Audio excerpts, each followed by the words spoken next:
तारफ का मुताज नहीं है। पूरे पाकिस्तान में इसने टमाटो वाली कबड्डी में अपना लोहा मनवाया हुआ है। कोई भी प्लेयर इसके सामने नहीं दिखता और ये तो धूल जुटा दी है और ये फिर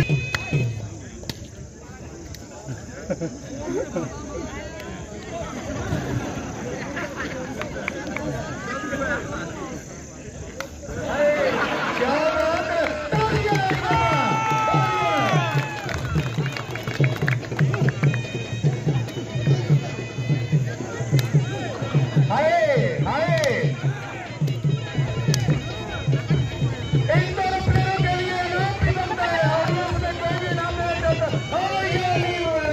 मोहम्मद आदिल सबसे भारी वजन उठाते हुए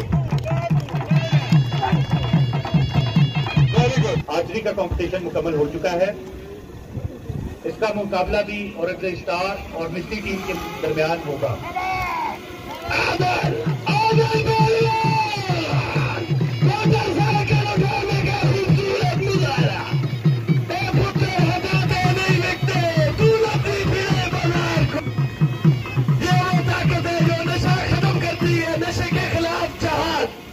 आज का ये तालियां भी चाहिए इस तरफ से, भरपूर तालियां भाई केपीके टीम के लिए।